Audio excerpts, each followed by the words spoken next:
Good morning, children.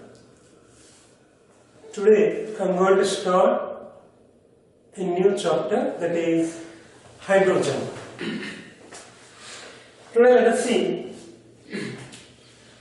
the topics, important topics or concepts like position of hydrogen in the periodic table.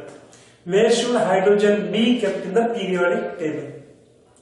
Number 2, occurrence of hydrogen, whether it occurs in elemental form or in combined form or in both the forms. Next, isotopes of hydrogen and chemical reaction of hydrogen with the elements of different blocks. Means almost all the elements on the periodic table except 18th group. This is what I am going to teach today. First let us see the introductory part. Hydrogen, it is nothing but a gas and it takes third most abundant place from its quantity point of view. Next, hydrogen gas is visualized as the future energy source. Means it can be used as fuel.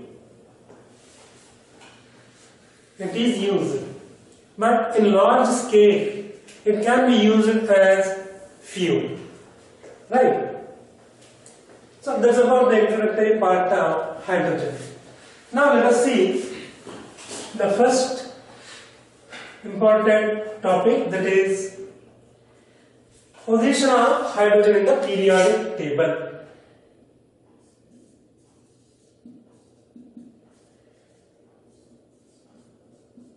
Position of hydrogen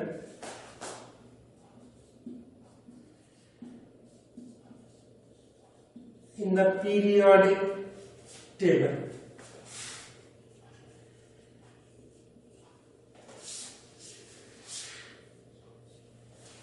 Right now we have 118 elements in the periodic table. Right, out of these 118 elements, hydrogen is the simplest element. There is no other element which is as simple as hydrogen. The reason is, if we imagine hydrogen atom, right, as a circular body, spherical, the dense center part of this atom contains only one proton. And there is only one shell in hydrogen atom, that is K shell. This is K shell. In this K shell, we have only one electron. Right? And this is called K electron, because this electron is there in K shell and it spins or revolves around the nucleus continuously. Only one proton, only one electron. There is no other element in the entire periodic table which contains single proton and single electron except isotope of hydrogen. So this is hydrogen atom. So how it looks like? Okay. As far as position of hydrogen in the periodic table is concerned, here position refers to whether we should keep hydrogen element in S block, that to first group, or should it be kept in 17th group. Altogether we have 18 groups. Right? In S block we have 2 groups. First group elements are called alkali metals. 17th group elements are known as halogens. Means salt producers. So here hydrogen has similarity with alkali metals as well as halogens. Therefore, where should hydrogen be kept? Right? That's what we are going to discuss in this topic, that is position of hydrogen in the periodic table. So here let us see property. Right? With that property, how it is going to have its similarity with alkali metals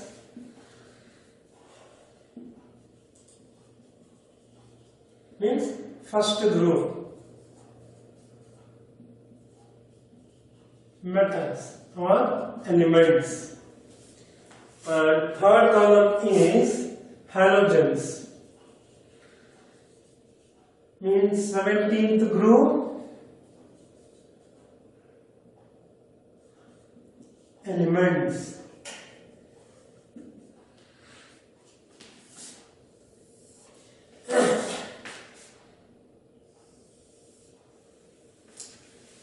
In this we are going to see three important properties.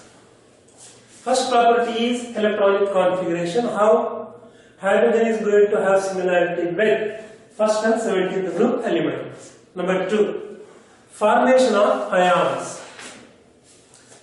The hydrogen ion has similarity with first and 17th group, right?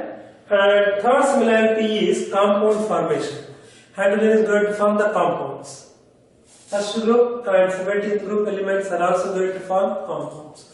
How they resemble with the compounds of hydrogen or vice versa. This is what we are going to see now. So first property, if you take, it is electronic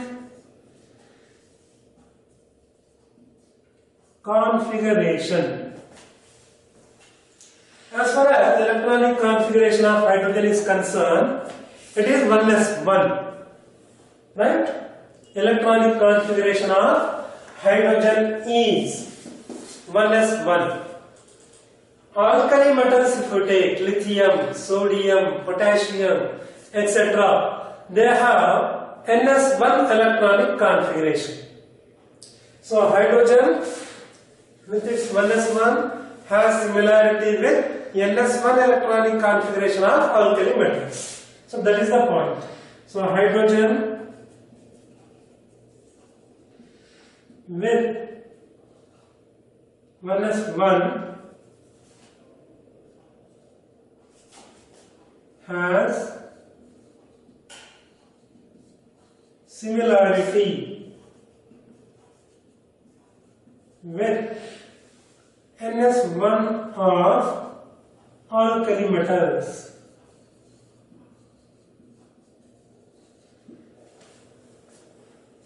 Right? Next, hydrogen has only one electron in its outer motion.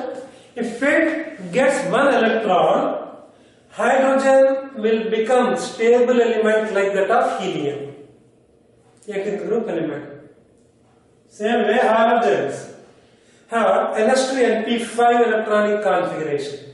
So if halogens gain one electron, they will also get stability like that of 18th group elements. So, like halogens, or hydrogen is short of one electron to get stability. Same way halogens also have short of one electron to get stability. Right? So, halogens have ns2np5 electronic configuration and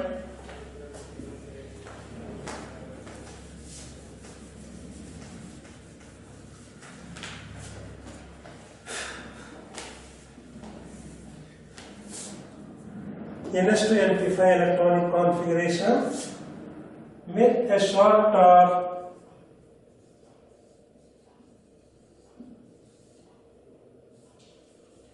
one electron to get stability.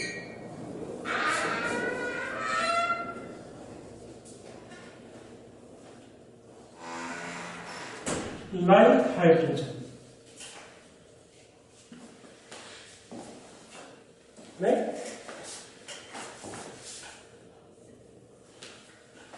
Next, second property, that is formation of ion or ion formation capacity.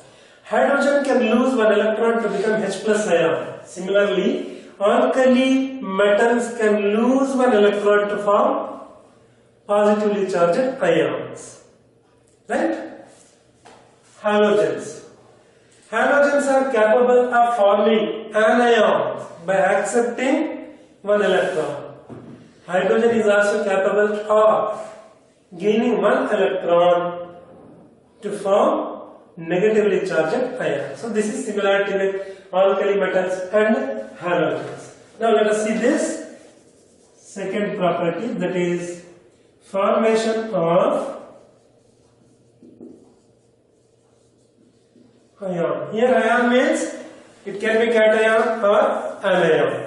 So here, like hydrogen, alkali metals form cations. So alkali metals have similarity with hydrogen, or hydrogen has similarity with alkali metals. So hydrogen forms H plus ion like M plus ion of alkali metals by losing one electron. Now if we move to halogens, as I told you, halogens are short of an electron to get stability. So halogens, if they gain one electron, they form anion. Hydrogen can also gain one electron to form an ion called hydride, H minus ion. So here we can write hydrogen form H minus an ion like X minus halide ion, halide anion by gaining electron,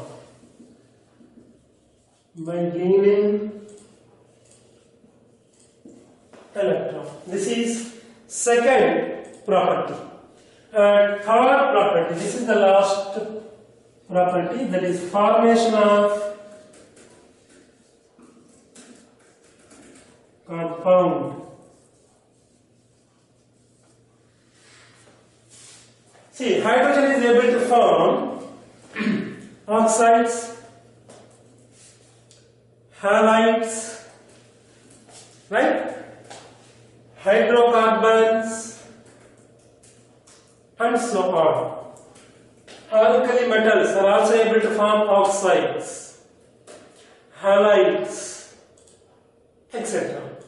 Now if we move to halogens, halogens can form hydride by combining with hydrogen, like HCl, HBr, HI, hydrogen iodide, right? So these are some examples. So here we can write hydrogen can form what do you call hydrides like alkali metals.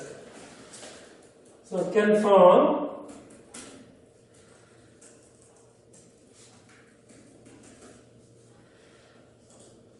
hydrides like alkali metals. Example, N alkali metal, NaH, right? And yeah, sodium hydride, one example. And here, halogens can react with what I call hydrogen to form hydrides.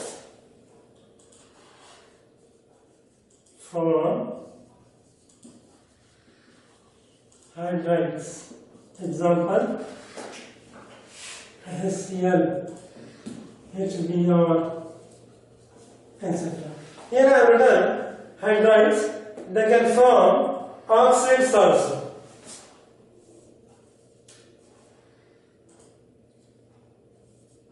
Hydrogen can form oxide, right? Example, H2O. Alkali metals can also form oxides. Example, Na2O, etc. So that's about properties of hydrogen. Since it has similarities with alkali metals and halogens, therefore hydrogen is considered as unique element. And as far as the ion of hydrogen is concerned, it is very, very small in size. Therefore, existence of H plus ion is seldom, and it is considered as the unique element.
Now let us see occurrence of hydrogen.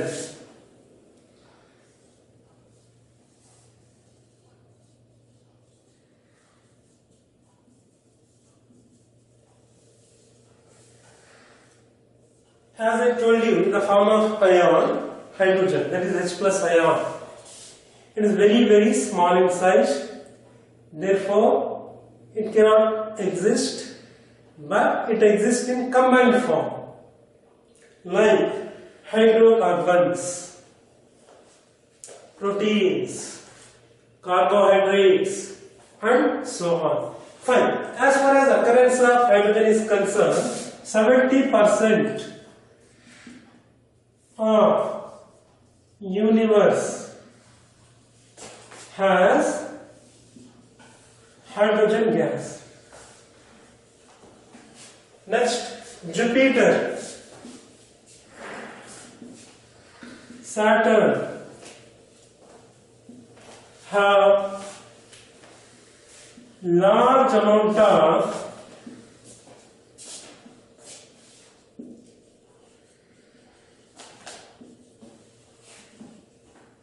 hydrogen gas, and it exists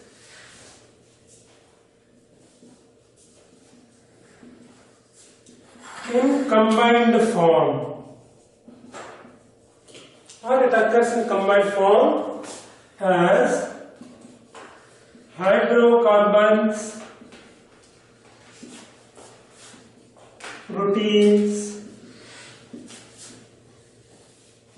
carbohydrates, etc. So that's about occurrence of hydrogen.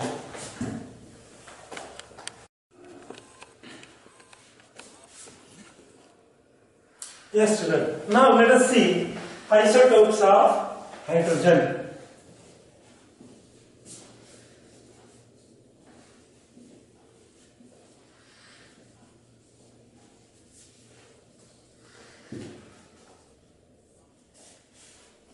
Now let us see the concept first. What is meant by isotope or isotopes?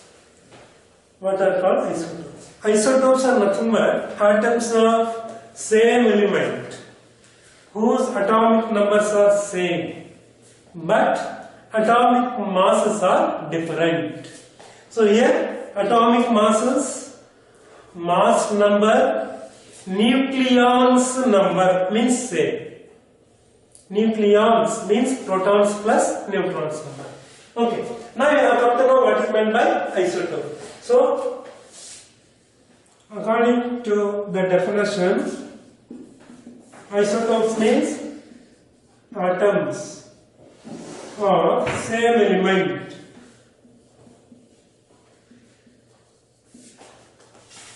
which have similar atomic numbers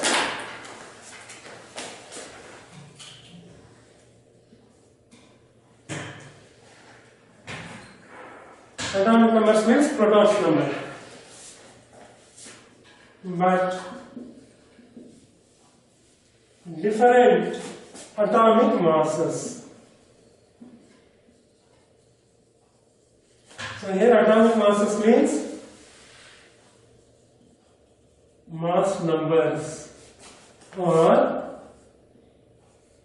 nucleons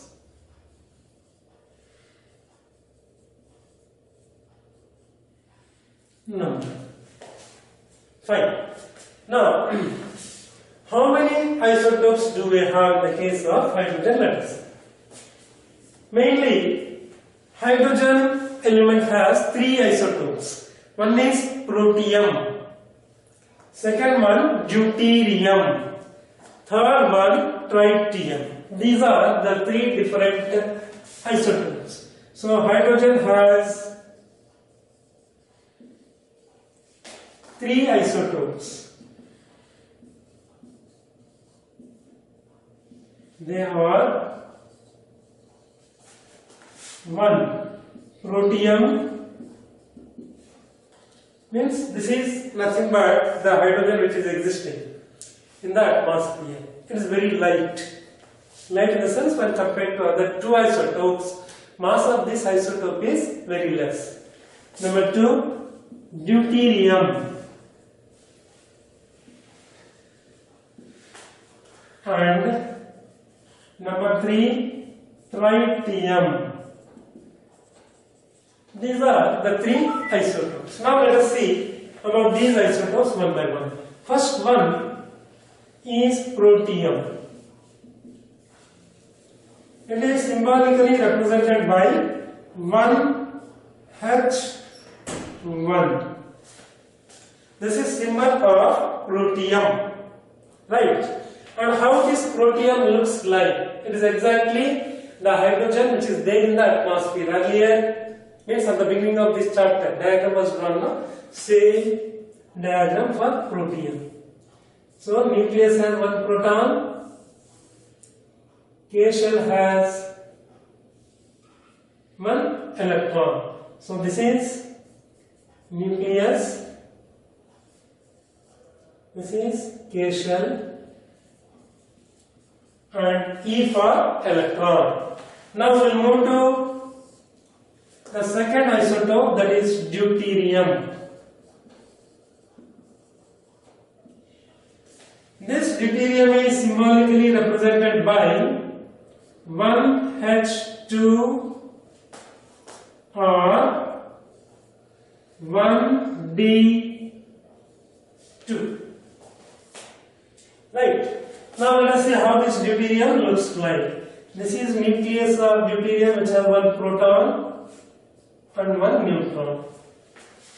And around this nucleus we have K shell with one electron.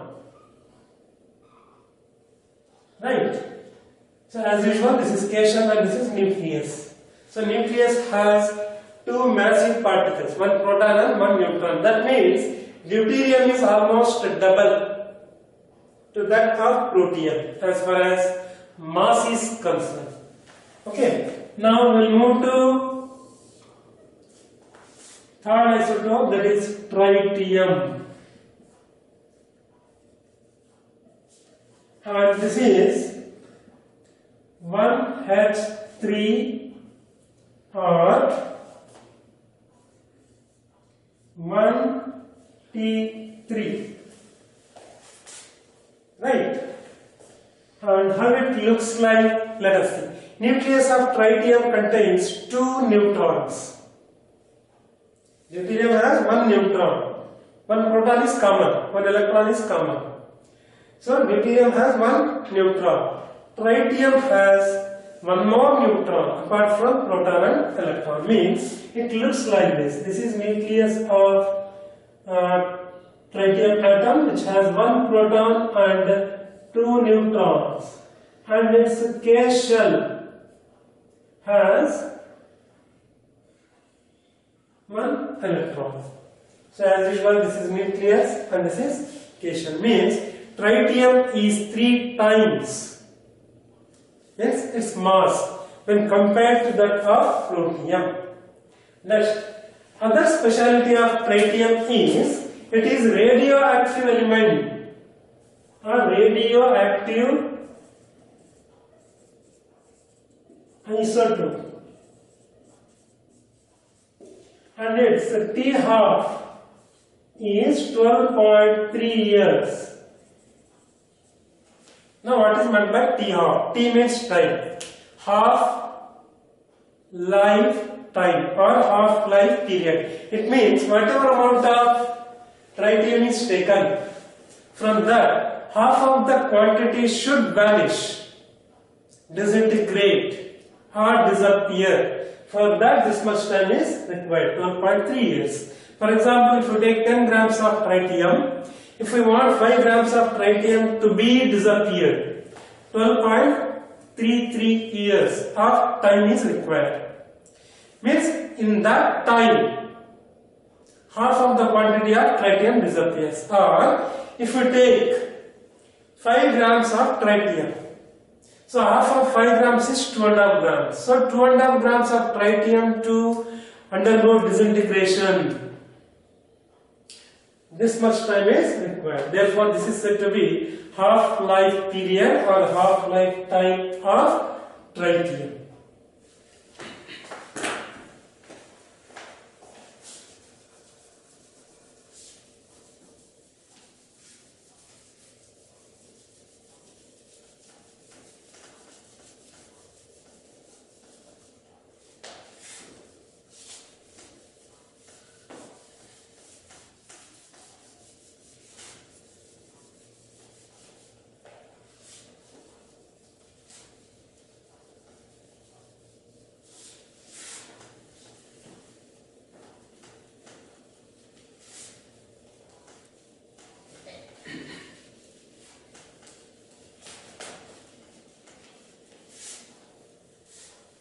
Now let us see similarities and dissimilarities of these isotopes. Right. So first one is similarities.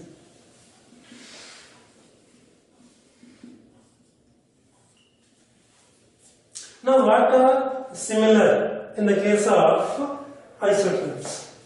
Number 1, electronic configuration.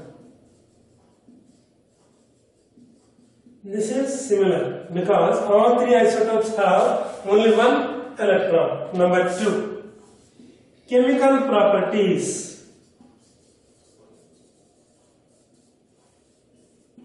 So chemical properties of most of the elements depend on the valence electrons. All the atoms of hydrogen isotopes have only 1 electron. So chemical properties are similar. Now let us say dissimilarities. As far as dissimilarities are concerned, physical properties.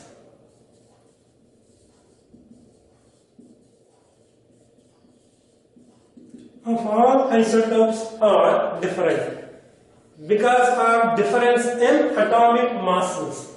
So physical properties are different due to difference in atomic masses. Example, protein atom has atomic mass equal to 1 U for unified mass. Deuterium has atomic mass equal to 2 U. Tritium 3 U. So in that way, atomic masses of all the three isotopes are different. So physical properties are different. Number 2, bond enthalpies.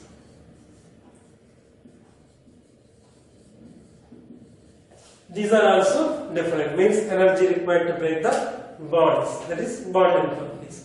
So that's about similarities and dissimilarities of isotopes of hydrogen.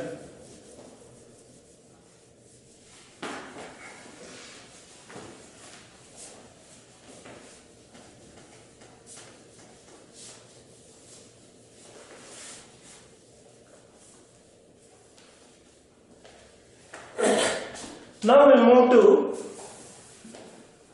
hydrides. Now what are called hydrides? Let us see.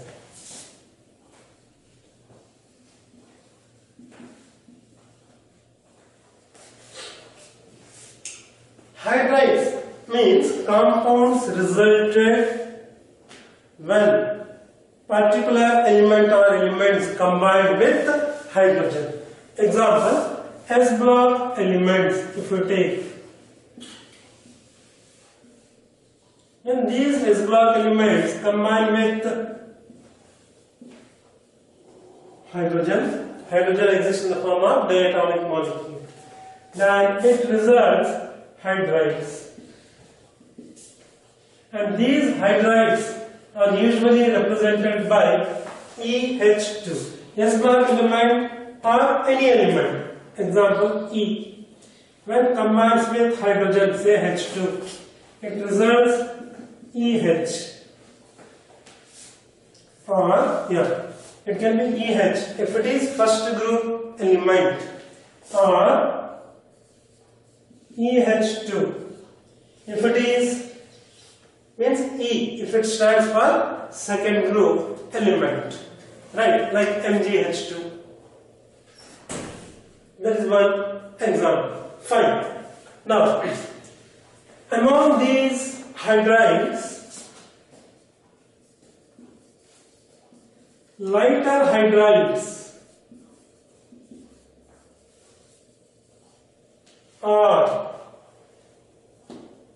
covalent in nature.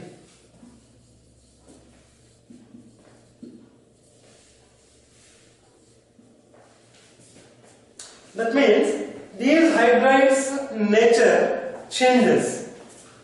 They can be covalent in nature, they can be metallic in nature, they can be ionic in nature. So based on this, these hydrides are divided into 3 different types.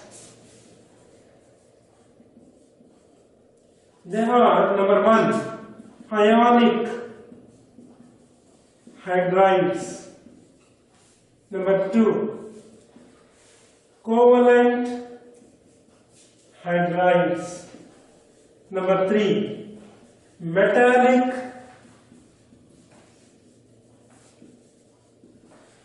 hydrides. Right? Now let us see the first type, that is ionic hydrides. These ionic hydrides are resultant when hydrogen combines with, say, first group element, that is S-block elements. That ionic hydrides are resultant. And lighter hydrides are covalent in nature. And the second point is, the important second point, these hydrides, ionic equation is given in hydrogen chapter, and these hydrides in electrolysis releases hydrogen gas. Example, H minus hydrogen gas at anode. Right. H2 gas and then 2 electrons. Next, these hydrides, when react with water, they releases hydrogen gas. Example for hydride is NaH. When reacts with water, it releases hydrogen gas besides forming NaOH compound and then H2. And they are crystalline and do not conduct electricity in solid form but conduct in molten form. Means in molten form, if you take these hydrides, they allow electricity to pass through them. And these are called ionic hydrides because these hydrides have oppositely charged ions. And the attraction line between these oppositely charged ions is nothing but ionic bonds. Thank you, children.